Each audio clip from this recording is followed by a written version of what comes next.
Hello everyone, welcome back to another Genshin Impact video. So with the coming of patch 2.6, we're finally getting our very first rerun of Kamisato Ayaka, meaning that if you did miss her during her initial release, you've had to wait 6 patches and essentially an entire year to get your second chance. Ayaka is widely considered to be one of the most powerful and well-designed characters to be introduced to Genshin Impact in quite a while, so it's no wonder why so many players want to get their hands on her. But at the end of the day, was she worth the wait? Today we're gonna go over her kit, her best weapon choices, artifacts, constellations, and team synergies, so that hopefully you can get a better understanding of whether or not Ayaka will be a good fit for you and your account, and whether or not you should invest your time into picking up all of those Sakura blooms in order to level her up. And speaking of Sakura, I actually got something cherry blossom themed in the mail this week, courtesy of today's sponsor, Bokksu. Bokksu is a premium Japanese snack box subscription service that delivers original assortments of Japanese snacks directly to your doorstep. So to break things down, every month you receive a Japanese snack box with a different theme, and each theme comes with a brand new assortment of snacks from all over Japan based on what's currently going on seasonally. So for example, since we're currently in March, Bokksu is celebrating Hanami, the flower viewing season when cherry blossoms are in full bloom. So as you can see, almost everything in this box is spring and Sakura inspired, and I'm actually really impressed by how much is in this single box. They have everything from rice crackers to chocolate and strawberry marshmallows, to peach gummies, strawberry mochi, Sakura flavored cookies and pastries, and a whole lot more. But I have to say, I think the coolest thing that I found in the box was actually the Kanagawa Sakura jelly that has real Sakura blossoms placed directly into the jelly itself. Like, I honestly can't get over just how cool that is. I also really love that the box comes with a printed culture guide so that you can see exactly what each snack is, the flavor profiles, and even where it came from in Japan. So if you want to support the channel and get your hands on one of these boxes for yourself, or maybe even gift it to a loved one, you can use my code ARCREVNER10 and the link in the description or pinned comment to get 10% off your own subscription. Trust me, these boxes are absolutely stunning and are definitely worth checking out. So again, I want to give a huge thank you to Bokksu for sponsoring this video.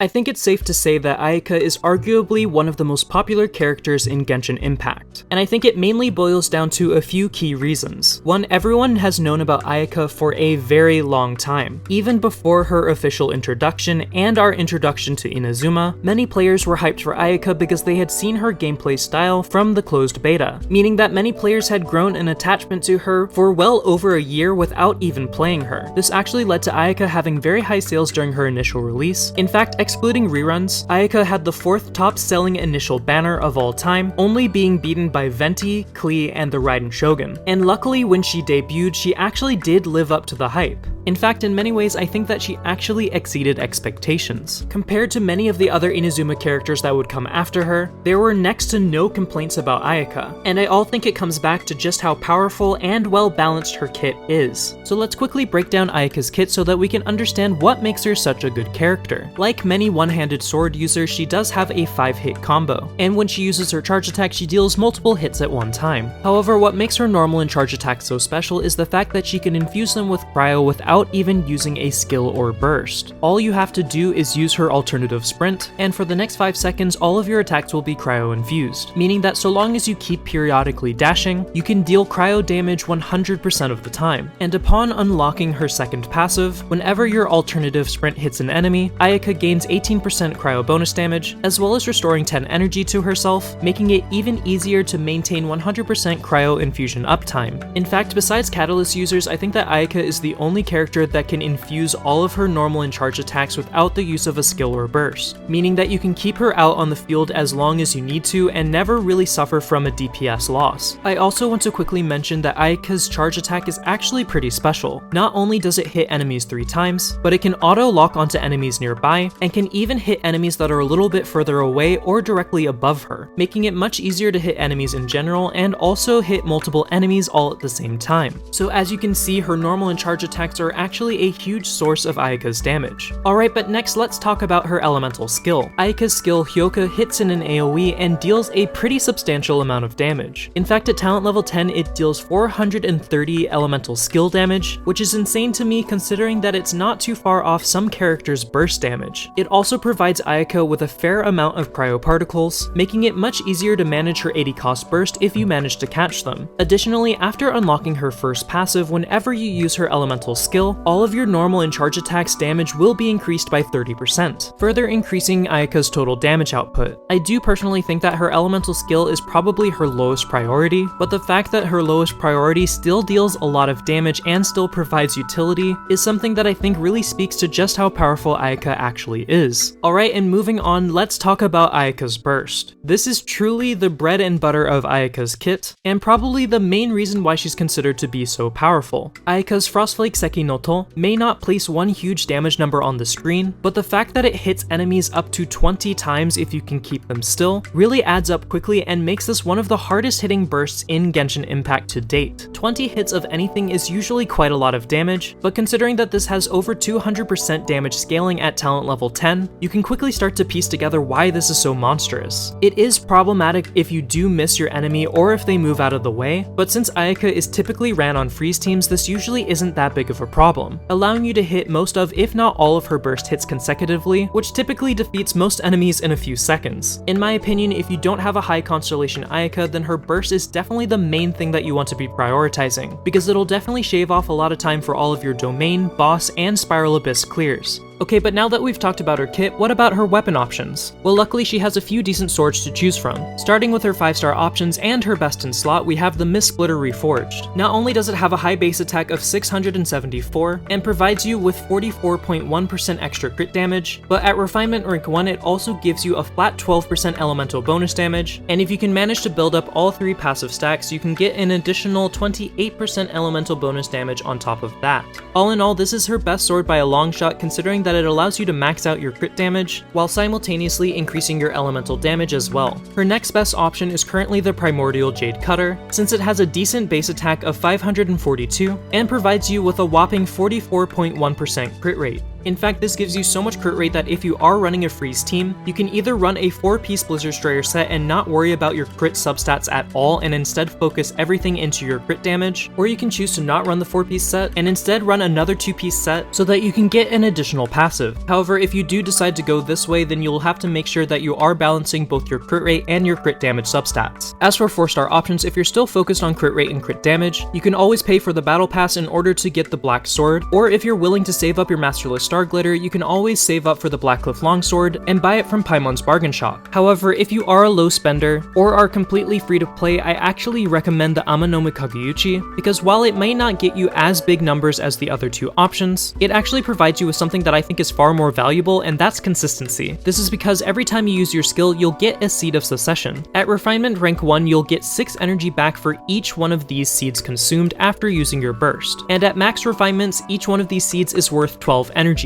meaning that whenever you use your skill 3 times, you're going to be getting 36 energy back every time you use your burst, making it much easier to get into an endless burst cycle, and will probably be an overall DPS increase over the other 2 so long as you have decent crit rate and crit damage substats. And as for 3-star options, you can always use the Harbinger of Dawn for extra crit rate and crit damage, so long as you're protected by a shield or have a decent healer, or you can use the Cold Steel until you get better options down the line. Moving on to her best artifacts, it's pretty unanimous that the 4-piece Blizzard Strayer set is her best in slot. This is because not only does it give you a 15% cryo bonus damage, but whenever you're fighting an enemy that's afflicted with cryo, your crit rate will be increased by 20%, and it'll be increased by an additional 20% if that enemy is frozen, meaning from the 4-piece passive alone, you're getting 40% crit rate if you're running her on a freeze team. And stacking this on top of the extra 15% crit rate that you get from Cryo Resonance so long as you have another Cryo teammate on your team, and you can see how easy it is not to worry about crit rate stats at all and just focus completely on crit damage, which typically ends up being a pretty big boost to her overall damage output. However, if you are using a crit rate weapon and you find yourself over-critting, you can always take off the 4-piece set and instead go for a 2-piece Blizzard Strayer with a 2-piece Gladiator or Shimanawa in order to increase your overall damage, or you can go with a 2-piece Blizzard Strayer entire 2-piece Noblesse set in order to boost her burst damage. Or if you're struggling with burst uptime, you can always opt for adding in the Emblem of Severed Fate set for a little bit of extra energy recharge, and honestly even the 4-piece Emblem of Severed Fate set is a decent option for her if you're using her as a sub DPS. Just keep in mind that her normal and charge attacks as well as her skill just won't deal quite as much damage. Okay, but what about Constellations? I know that you've probably heard that Ayaka's Constellations are pretty insane, and I would be lying if I said that they weren't, but in all honesty, you don't actually need them. Ayaka's Constellations are crazy powerful, but she's actually pretty strong as is, and feels 100% complete at C0. So if you are a low spending player or a free to play player, then you don't have to feel pressured into summoning for her Constellations. However, for those that are seeking power, Ayaka's Constellations are definitely a good investment. Well, that is so long as you get past her Constellation 1. Her Constellation 1 makes it so that whenever Ayaka's normal and charge attacks deal cryo damage to opponents,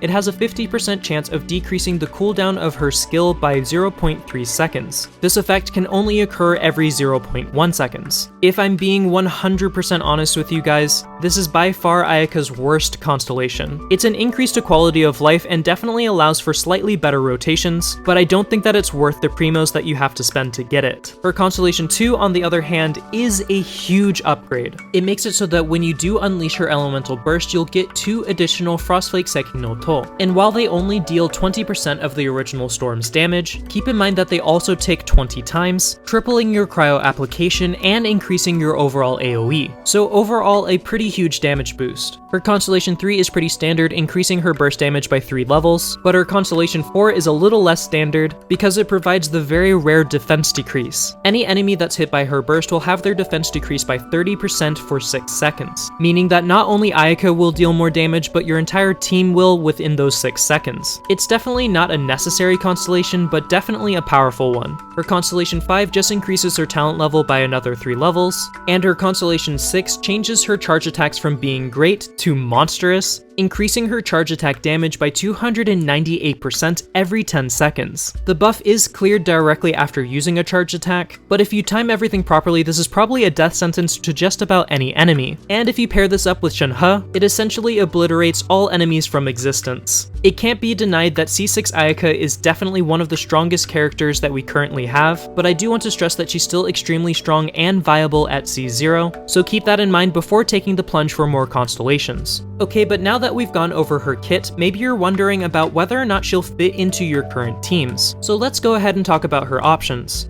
Freeze teams.